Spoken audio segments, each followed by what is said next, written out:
Welcome to A Second Helping with Allison Bartow, a wedding photography podcast with a focus on second shooting. Welcome back to another episode of Save, Delete, Dodge, and Burn, my wedding recap, where I discuss what went well, what didn't go so well, what I want to do more of, and what I want to do less of moving forward. And for tomorrow's wedding, it is at the Whitetail Lodge in Marysville, PA. I will be associate shooting on my own. I am shooting for someone that I've never shot for before. It is a photographer who associate shoots for the same studio that I do. So they recommended me to her. A nice thing is that in the time between when we agreed for me to work for her and this wedding, we did actually get to shoot a wedding together. So that was nice to get to know her and see her working. And it gives me a good idea of her style and how she likes to shoot. So the wedding is all at one location. So I'll just be getting there and I'll be there for 4 hours and getting ready's there, all of it. So that'll be nice. The weather's been terrible around here this week, and it does call for rain tomorrow, but I'm looking at the forecast, and as of right now, it looks like the day should just be cloudy, and the rain's like first thing in the morning. I'm assuming, based on the location, that they are planning on having an outdoor ceremony, and in the timeline, at one point it says like walk to ceremony site, so that just gives me real outdoor ceremony vibes. But there aren't any other red flags from the bride's end that we're dealing with. It's a manageable sized wedding party. And that's it. So we shall see how tomorrow goes, and I will check back in.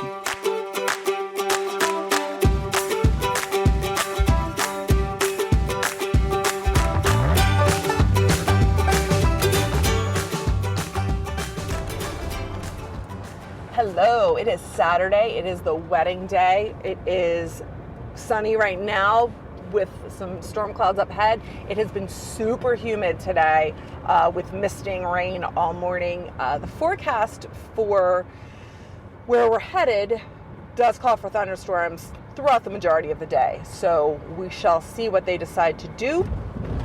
I got a little anxious this morning, and it's not because of like skills or capability. It's more so that I'm realizing I really do prefer shooting with somebody else in either role, but just having that like sense of teamwork and having like a partner in crime and just being able to have that person to talk to that knows what's going on. And it's weird to have like a full day where you're the only one, but it'll be fine. It'll work out.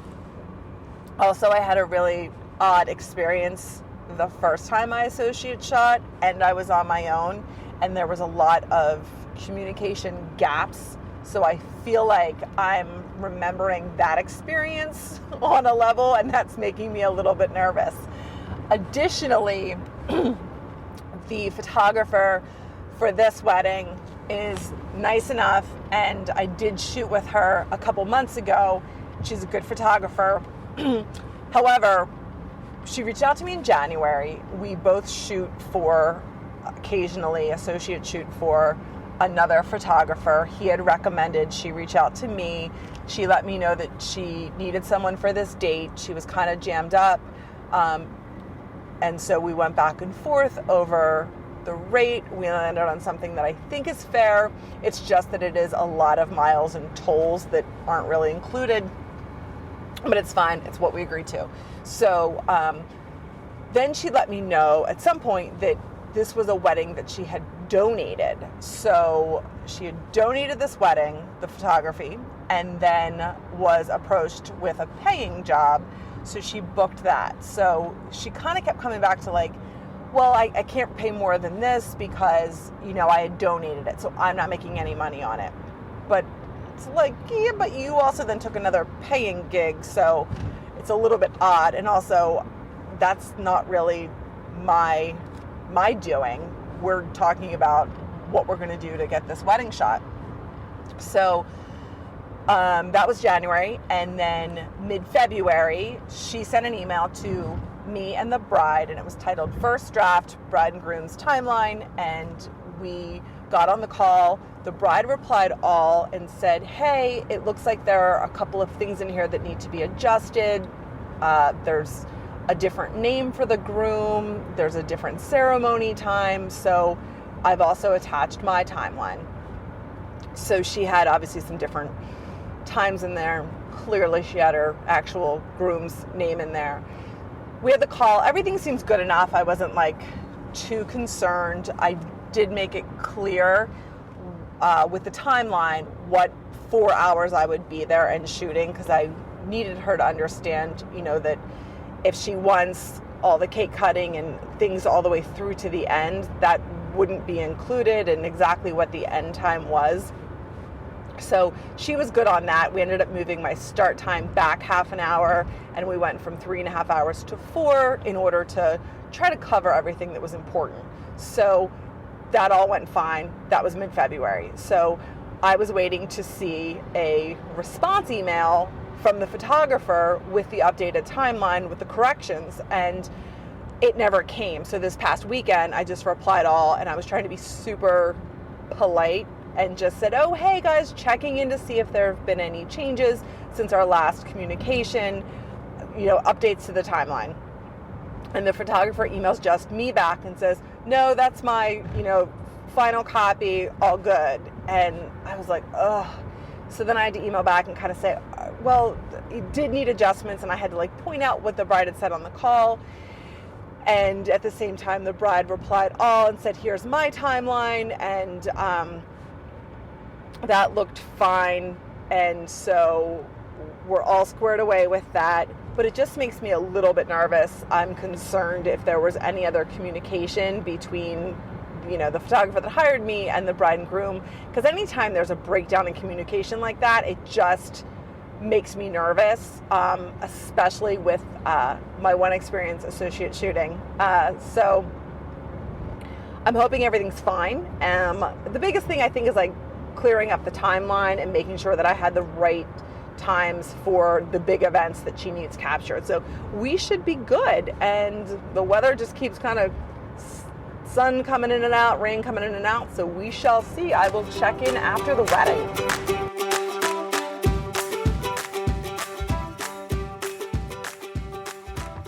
I'm in the car on the turnpike headed home. The wedding went well. This morning it was so humid out and just misting, raining off and on.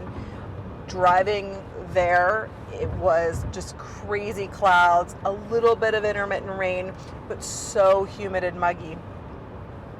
I got there an hour and 10 minutes before my scheduled start time, so it was a cute little lodge, pretty well maintained. It had some nice little areas. So I went in, set up my light stands. The reception space, so let me back up. The ceremony was outdoors on like, you know, a patio area with a pergola. And then there was a tent for cocktail hour with some high tops and a bar set up. And then inside the lodge, there was the dining room area. And then after dinner, they were going back down to another tented area for the dancing portion. So the reception dinner area was an L-shaped room, and the sweetheart table was in the corner. So when I walked in, I was like, oh my gosh. The dance floor area was maybe 10 by 10 total. So for introductions and speeches and first dances, that was the area. Not a problem with toasts and speeches, but first dances, I was trying to set up my lights and I just felt like they were so close together. But I got those set up. I only went with two. So two 80-200s on light stands, aimed in the middle, gridded and gelled, and then I had two on-camera flashes. So I just was cruising around getting detail shots, and then I went up to the bride's getting ready area probably a little, like maybe 40 minutes before I was supposed to start. So I went up and met them. Because it was a little bit of a DIY wedding, the mom had been running around. I actually thought the mom was part of the staff because she was running around doing stuff and she had a black t-shirt on. And then she turned and I saw it said mother of the bride on the back. But she was nice, but a little harried. The groom was also running around doing stuff. And similar to the last wedding, all the groomsmen were dressed and then the groom was running around doing stuff. Nice guy. I got a bunch of candid shots. The girls, I feel like this may have been the first wedding in the friend group. I don't think any of the bridesmaids were married, and I don't know if any of the groomsmen were. I think the bride said she was 27. The maid of honor, her sister, had never been to a wedding before. And the bride, when she started planning it, had never been to a wedding, but between getting engaged and getting married, she's been to 3 weddings now. So there were a bunch of candid photos of them. The room was decent. There was some natural light. There was some like overhead light and then a fan, so it felt like a strobe light. It was cool inside, thank goodness. I didn't really get groom prep pictures because they were all like running around. We were able to do the groom and his groomsmen, and we did like both sides before the ceremony, but she didn't see her fiance prior. Everyone was running ahead of schedule. They did boutonnieres directly on their shirts, which I don't love. They had made their bouquets and boutonnieres. They were pretty. They were really bright colors. They had gorgeous peonies in them and ranunculus. They were, because they hadn't been like taken care of the way that a florist would take care of them, they were definitely like blown out and flopping, and the petals were falling off. And the boutonnieres definitely were disintegrating throughout the day. But they worked hard. They did a decent job. Everything was on schedule, and we got ready to line up for the ceremony. And there were clouds, and it got a little bit darker, and then the ceremony started. The light, the sun just started going in and out, and then it was short. It's an outdoor little ceremony. The sun went away, and then just crazy wind picked up, and it just felt like any minute the sky was going to open up, and I got so nervous for them. And then somehow it literally just blew by, and then the sun came back out. So ceremony was good. They were happy, and then we were able to do all of the formals. So it was a 4:30 ceremony, so they had 4:30 to 5 for the ceremony, and then 5 to 6 for portraits. I was able to get all of the bridal party and family portraits done by 5, so it's nice when you're able to make up that time. And then we did some portraits with the bride and groom in a few different spots, and I did a couple of individual portraits of them, and everything went. It was really, really muggy and humid out. We went inside then, thankfully, for introductions and speeches and dancing, and as we got inside, I saw the DJ and someone else carrying the DJ table in. So he had like a 2.5 by 2.5 foot table, and he put it on the dance floor. So the dance floor that I thought was small to begin with, all of a sudden had a huge, well, not huge, but there was a DJ table, and it was set out from the wall, and he had like other equipment behind it. So like he was real like on the dance floor, and then a huge speaker right there. And I was just like, oh my goodness. So that made me nervous. I was able to kind of work around it, but definitely wasn't ideal. And then everything went good. They were about 15 minutes behind on getting their doing speeches, and so it was the last half hour that I was there, and I was getting nervous because I wasn't going to stay past my contracted time, and I'd already started 40 minutes early, but we were able to like make up that time. So I was able to get out right on time. They were super happy. The parents were really nice. It started to rain as I was leaving, so it held out. I'm hoping it actually brings in cooler air for them, because now all the dancing is happening down under the tent and outside. So there were definitely some of the older guests leaving and heading home. So hopefully the party animals will hang out and have a good time.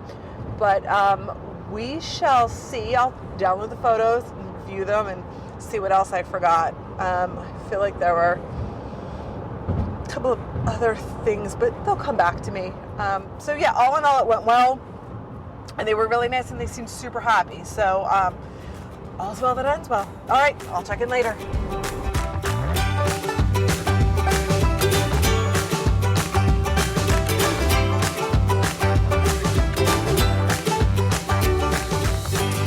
I am back for the final portion of my recap. I downloaded all of the photos and I averaged 482 per hour, which at first seemed pretty high because there wasn't a reception dancing.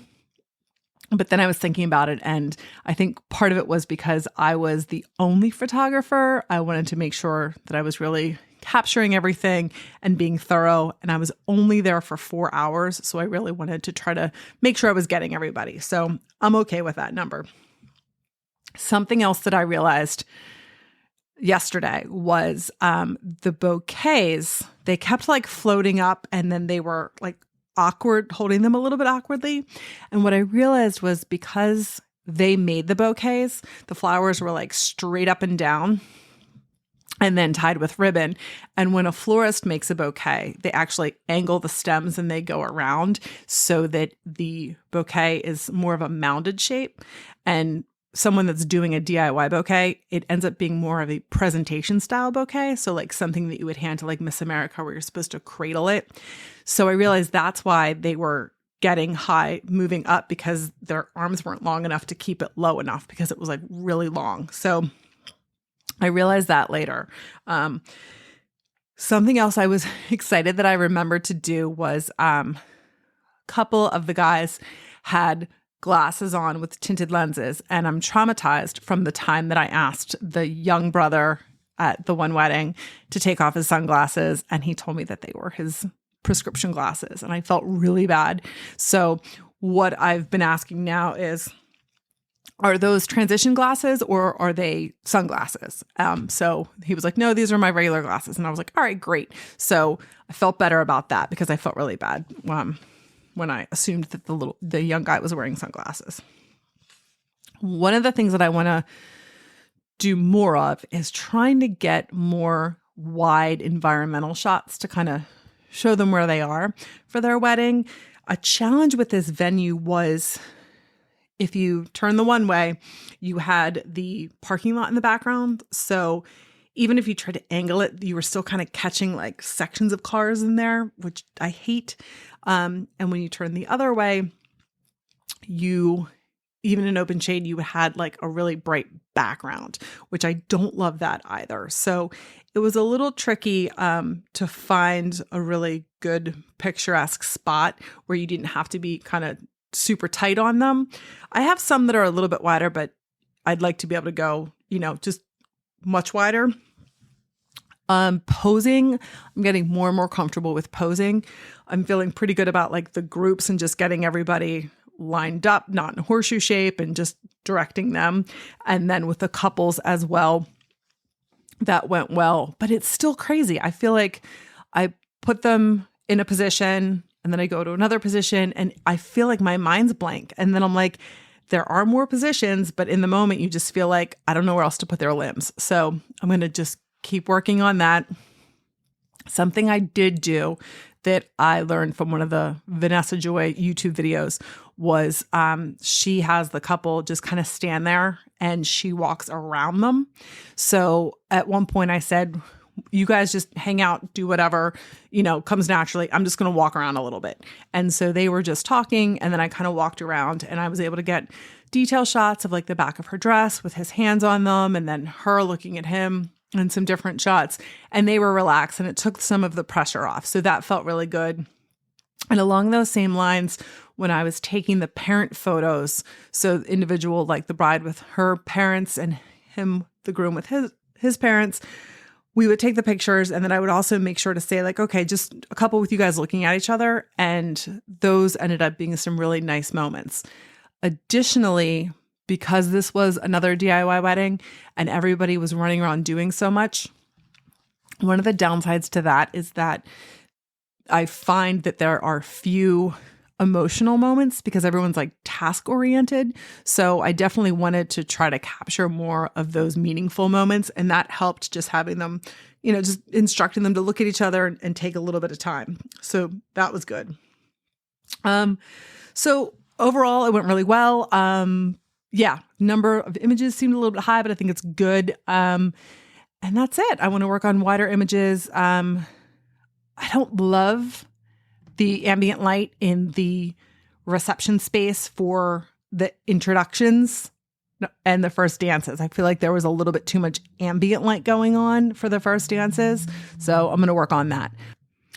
And then lastly, the other thing I was worried about, because of the kind of flakiness with the timeline, I did get a little concerned about payment. I didn't hear anything from the photographer who booked me the day of the wedding until about half an hour before the end time. And she checked in and I said everything was going really well. She seemed super happy. And then she said, can you send me your Venmo? I'll Venmo you as soon as I get home tonight. So I said, sure. And I sent her like the screen grab. So she had my username and all of that. And then I didn't hear anything from her. And then at like 6:40, so like 24 hours later, she just messaged me and said, hey, can you use the same email to send me the photos? And I said, sure. And then I said, just want to confirm that you got my Venmo username. Thanks so much. And then a couple of hours went by. And then she was like, oh, can you remind me how much it was? So I told her and she said, perfect. And then I get a message that says, I don't know what's going on with my Venmo. Is it okay to Apple Pay or Zelle? Sorry. And that was like 2 hours later. So it was a bit of a red flag because she was the one who suggested Venmo. And then she's telling me it's not working. And she's taking like several hours in between communications. So I sent a request through Zelle to her. And then a couple hours later, I had to say, hey, I just want to make sure you got that. And she said it wasn't working. So she called me. She's like, can you talk? So she called me and I was just like bracing myself because I just didn't want this awkwardness. I'd uploaded all of the photos, but I hadn't shared them with her yet. The contracts that I had 48 hours to share them with her, but it didn't have a time frame in order for her to pay me. And one time I shot for someone and she was super nice, but then it took like a month and I kept getting like random messages that she was having problems and she would do it when she got home. And she eventually paid me, but it was still like, it just doesn't feel good because you feel like it's not going to happen and something's going on. So I got on the phone with her and she was like having trouble with the Venmo. The Zelle's not working. I tried my husband's, like both of them, we get to the end and it won't go through. So I said, well, do you want to try your husband's Venmo? And she said, sure. And then luckily the payment went through. And then I immediately sent her the link for the photos. But it just did make me nervous because we had, gone back and forth initially with how much she was going to pay me. And she kept saying that she had donated the wedding. And then because she was like kind of quiet leading up to the wedding, I just got nervous. But it all worked out. A lesson for that would be I should probably make sure in the contract it includes like a time frame for payment in addition to, turning over the images. So if you have listened this far, it means you have listened to the entire episode. And I just want to say thank you very much from the bottom of my heart. I hope you enjoyed the episode. And if you did, please leave an honest rating and review on whichever podcast platform you're listening to. Thank you so much.